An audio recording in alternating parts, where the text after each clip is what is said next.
This is a special 1-hour edition of Nightside here on 10 Tampa Bay. I'm Carolina Lee. And I'm Dave Wagner. Thanks for being with us tonight. We're back home at our studios tonight after evacuating to our secondary studio on higher ground. We are here to help you get you back on track tonight after 2 very tough days.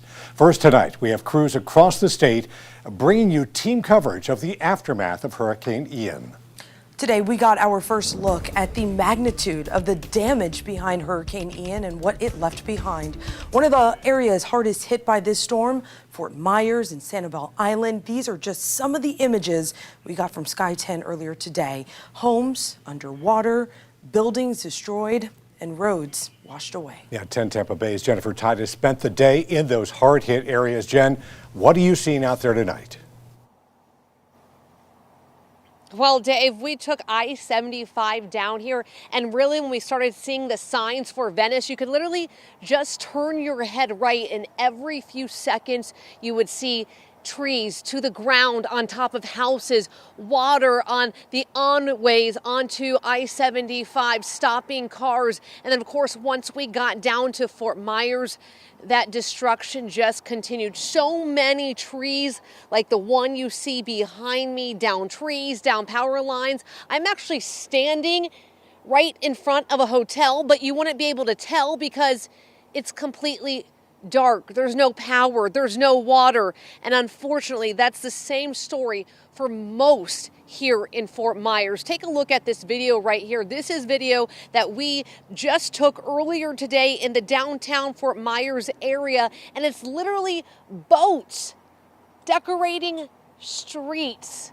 businesses, blocks away from the water. There was actually a fence that you could see, and there was so much trash littering that fence, stuck in the fence. To give you an idea of how high the water got, about 5 to 6 feet. I spoke to one man who lived right across the street from the water there. He was 5 stories up, and he told me he's witnessed Charlie, he's witnessed Irma, but nothing like this.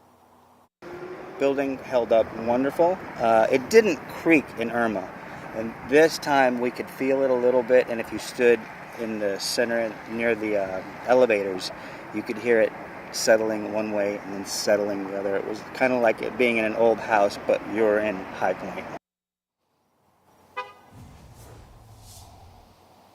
And back out here live tomorrow, we're going to try to make our way to some of those barrier islands down here. Those were some of the hardest hit areas.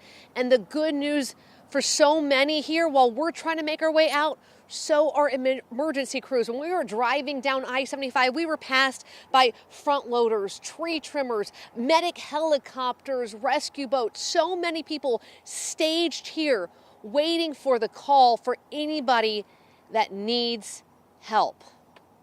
Dave, Carolina? Yeah, the images are really startling, really distressing. It's going to be weeks, possibly months, before we actually know the full impact of Hurricane Ian in Southwest Florida. Governor Ron DeSantis toured some of those hardest hit areas today. A little more than 3 hours ago, he confirmed there are 2.6 million customers without power in the state of Florida.